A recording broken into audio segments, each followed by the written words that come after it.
सेनगाव तालुक्यातील गोरेगाव या ठिकाणी आजेगाव मधल्या घटनेचा निषेध नोंदवत रास्ता रोको आंदोलन पुकारण्यात आले। आजेगाव या ठिकाणी आज दिनांक 21 मार्चला रात्रीच्या सुमारास कापडसिंगी मधल्या एका भावी नवरदेवाचा वाघजाळीच्या दिशेने जात असताना टिप्पर चालकानं धडक दिल्याचा संशय व्यक्त करण्यात आलाय आणि या धडकेमध्ये दुचाकीस्वाराचा मृत्यू झालाय।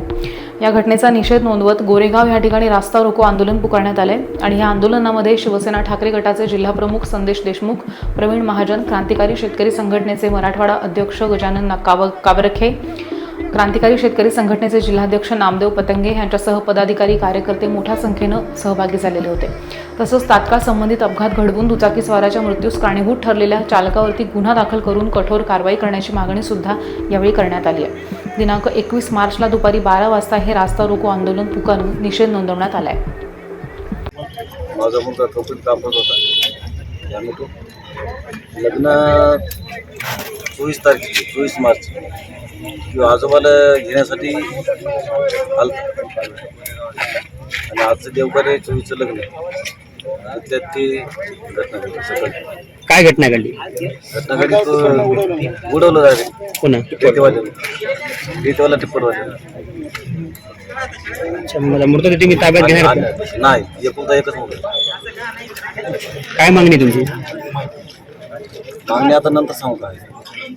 जोपर्यंत त्याला टिप्पर चालकाने निर्गुण खून केला आणि त्याच्या निषेधार्थ आम्ही या ठिकाणी संबंधित टिप्परच्या मालकाला चालकाला ताब्यात घेऊन गुन्हा दाखल करावा या मागणीसाठी या ठिकाणी पोलीस स्टेशन गोरेगावच्या समोर आम्ही आंदोलन करत आहोत।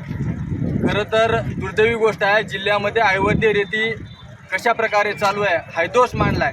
काहीतरी या पोलीस प्रशासनानं काहीतरी बोक्याबाई धरून आणला, नाटकं केले, पण कुठल्याही प्रकारची कारवाई संबंधितावर केली नाही। त्याच्यामुळं हे अवैध रेतीवाले माजून गेले। या युवकाचं 25 वर्ष वय होतं आणि 2 दिवसानं लग्न होणार होतं। आज ते त्याच्या आजी आजोबाला आणायला गेला होता आणि त्याचं निर्गुण अशी हत्या सकाळी 5 वाजता करण्यात आली आणि अजून प्रशासन गायब झोप येते, अजूनही ताब्यात घेतलं नाही। येणाऱ्या आम्ही आता रास्ता रोक करत आहोत, पण अजून जर विषय लवकरात लवकर त्या संबंधिताला ताब्यात घेतलं नाही, गुन्हे दाखल जर झाले नाही तर आम्ही डेड बॉडी पोलीस स्टेशनमध्ये आणून ठेवू आणि याहीपेक्षा तीव्र आंदोलन करू। लोकांच्या वरद हस्तामुळे हिंगोलीचा बिहार झाला याच्यात काही दुमत नाही। आज एका आमच्या आदिवासी बांधवाच्या एका तरुण मुलाला, ज्याचं 24 तारखेला लग्न होतं, त्या मुलाला या वाळू माफियानं जवळपास 100 फूट असं चिरडत नेलं, त्याच्यामध्ये त्याचा जीव गेला, त्याचा मर्डर केला आणि कुठल्याही प्रकारचं हिंगोली प्रशासन अलर्ट नाही। आज त्या ज्या टिप्परवाल्यानं, ज्या टिप्पर मालकाच्या चुकीमुळं हा अनर्थ घडला, एक आमचा मुलगा गेला, ना तो टिप्परवाला अटक आहे ना ते टिप्पर अटक आहे। मग अशी परिस्थिती जर निर्माण होत असेल, आज आमच्या लोकांच्या गोरगरीब लोकांना घरकुलाला वाळू मिळत नाही आणि हे अवैध वाळू आणतात कुठून हाच प्रश्न निर्माण होतो।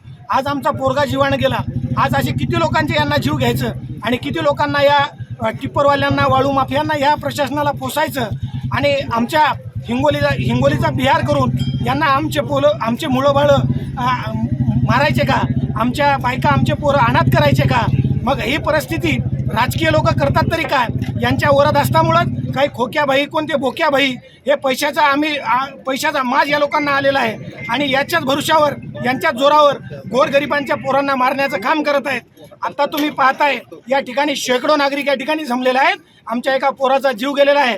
जोपर्यंत तर टिप्पर चालक आणि टिप्पर मालक यांच्यावर गुन्हे दाखल होत नाहीत, त्यांना अटक होत नाही, तोपर्यंत आम्ही जागा सोडणार नाही।